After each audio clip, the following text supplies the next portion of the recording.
नमस्कार दोस्तों, मैं सम्राट सौरभ स्वागत करता हूं एक नए क्लास में।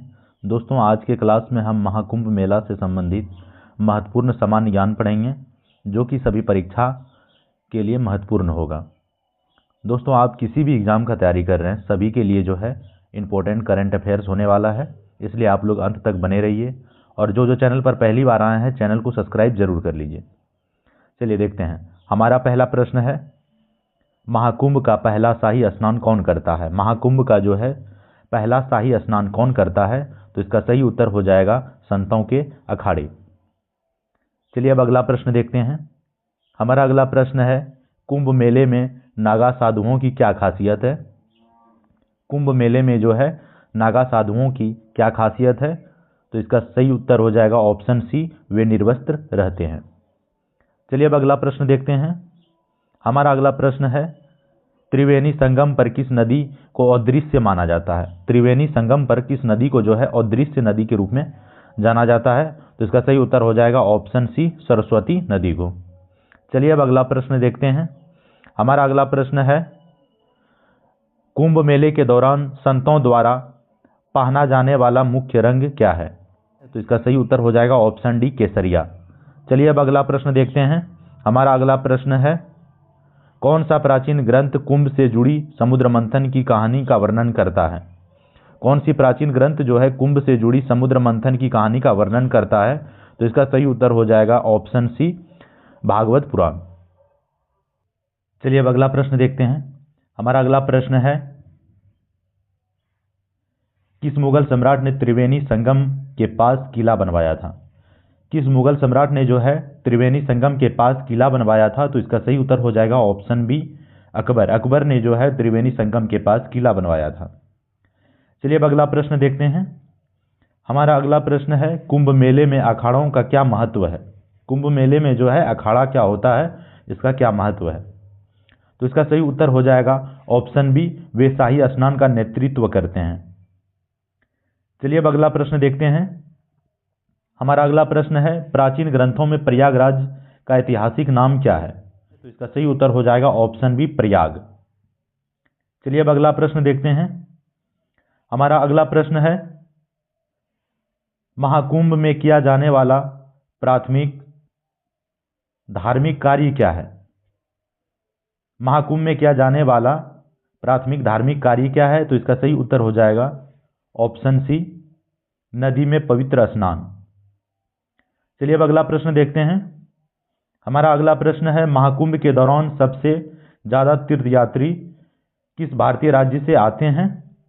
तो इसका सही उत्तर हो जाएगा ऑप्शन ए, उत्तर प्रदेश से, क्योंकि यह उत्तर प्रदेश में ही लगता है। चलिए अब अगला प्रश्न देखते हैं। हमारा अगला प्रश्न है, किस आध्यात्मिक नेता ने कुंभ मेले को अंतर्राष्ट्रीय स्तर पर लोकप्रिय बनाया? किस आध्यात्मिक नेता ने जो है कुंभ मेले को अंतर्राष्ट्रीय स्तर पर लोकप्रिय बनाया? तो इसका सही उत्तर हो जाएगा ऑप्शन ए, स्वामी विवेकानंद जी ने। चलिए अब अगला प्रश्न देखते हैं। हमारा अगला प्रश्न है, सबसे छोटा कुंभ मेला कौन सा है? सबसे छोटा कुंभ मेला कौन सा है? तो इसका सही उत्तर हो जाएगा ऑप्शन बी, माघ मेला। चलिए अब अगला प्रश्न देखते हैं। हमारा अगला प्रश्न है, 2025 में महाकुंभ में तीर्थयात्रियों की अनुमानित संख्या कितनी है? 2025 में जो है महाकुंभ में तीर्थयात्रियों की अनुमानित संख्या कितनी है?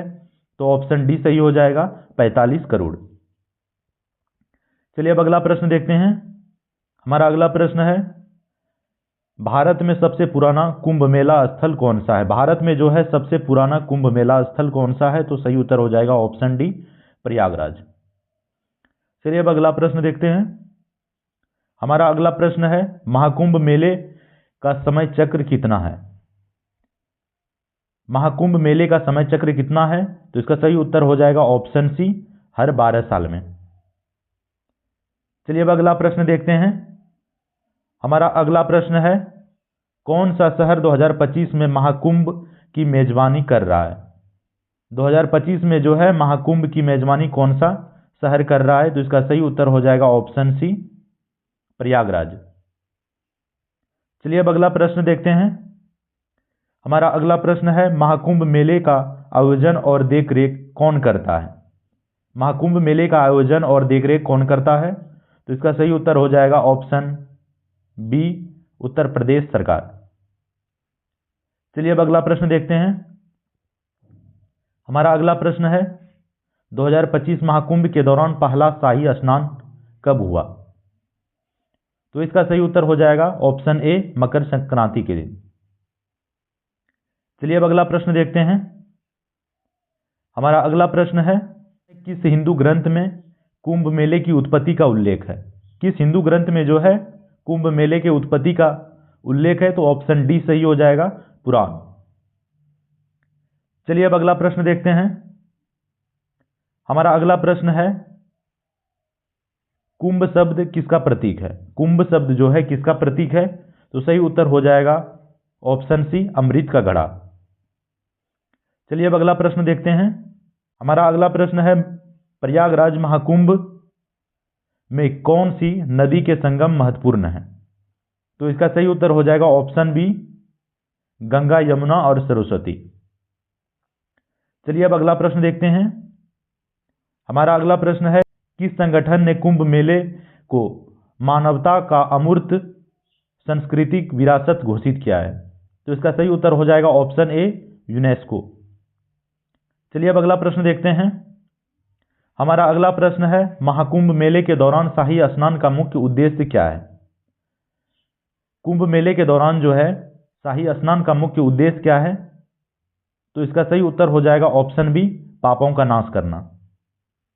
चलिए अब अगला प्रश्न देखते हैं।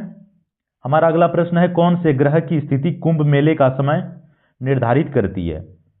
तो इसका सही उत्तर हो जाएगा ऑप्शन बी, सूर्य, चंद्रमा और बृहस्पति। चलिए अब अगला प्रश्न देखते हैं। हमारा अगला प्रश्न है भारत में प्रमुख कितने कुंभ मेले आयोजित किए जाते हैं? भारत में प्रमुख कितने कुंभ मेले आयोजित किए जाते हैं? तो इसका सही उत्तर हो जाएगा ऑप्शन सी, 4। चलिए अब अगला प्रश्न देखते हैं। हमारा अगला प्रश्न है त्रिवेणी संगम किस लिए जाना जाता है? त्रिवेणी संगम जो है किस लिए जाना जाता है? तो इसका सही उत्तर हो जाएगा ऑप्शन ए, 3 नदियों के संगम के लिए। चलिए अब अगला प्रश्न देखते हैं।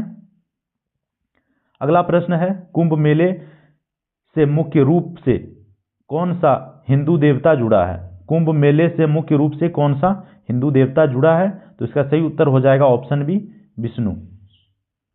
चलिए अब अगला प्रश्न देखते हैं। हमारा अगला प्रश्न है कुंभ मेला परंपरा का समर्थन करने का श्रेय किस राजवंश को जाता है? कुंभ मेला परंपरा का समर्थन करने का श्रेय किस राजवंश को जाता है? तो इसका सही उत्तर हो जाएगा ऑप्शन बी, गुप्त राजवंश। चलिए अब अगला प्रश्न देखते हैं। हमारा अगला प्रश्न है महाकुंभ मेला आमतौर पर किस हिंदू महीने में लगता है? महाकुंभ मेला आमतौर पर किस हिंदू महीने में लगता है? तो इसका सही उत्तर हो जाएगा ऑप्शन बी, माघ माह। चलिए अब अगला प्रश्न देखते हैं। हमारा अगला प्रश्न है प्रयागराज में पहले प्रलेखित कुंभ मेले के आयोजन में किस राजा का महत्वपूर्ण भूमिका थी? तो इसका सही उत्तर हो जाएगा ऑप्शन ए, हर्षवर्धन। चलिए अब अगला प्रश्न देखते हैं और आखिरी प्रश्न है प्रयाग में कुंभ के दौरान तीर्थयात्रियों द्वारा देखी जाने वाली कौन सी प्रसिद्ध संरचना है? तो इसका सही उत्तर हो जाएगा ऑप्शन बी, अकबर का किला। दोस्तों आप लोगों के लिए कुछ क्यूज है, क्यूज क्वेश्चन, जिसको आप कमेंट करके हमें जरूर बताएं। ये देखिए, ये आपके लिए क्वेश्चन है किस संगठन ने कुंभ मेले को अमूर्त सांस्कृतिक विरासत घोषित किया? इसका उत्तर आप लोग कमेंट में दीजिए। और दूसरा प्रश्न है आप लोगों के लिए महाकुंभ मेला 2025 कहाँ आयोजित किया गया है? और हमारा अगला प्रश्न है जो आपके लिए है प्रयाग में त्रिवेणी संगम पर कौन सी नदियां मिलती है? 3 नदियां मिलती है, कौन कौन सी नदियां मिलती है आप लोग कमेंट में बताइए। और चौथा प्रश्न है आपके लिए किस मुगल सम्राट ने प्रयागराज में संगम के पास किला बनवाया था? और अगला प्रश्न है आपके लिए कुंभ का अर्थ क्या है? ये 5 प्रश्न का उत्तर आप लोग कमेंट में दीजिए। दोस्तों, इसी के साथ आपका क्लास समाप्त होता है। आप लोग जो चैनल पर पहली बार आए हैं, चैनल को सब्सक्राइब जरूर कर लीजिए। मिलते हैं एक नए वीडियो में, तब तक के लिए हमें इजाज़त दीजिए। धन्यवाद।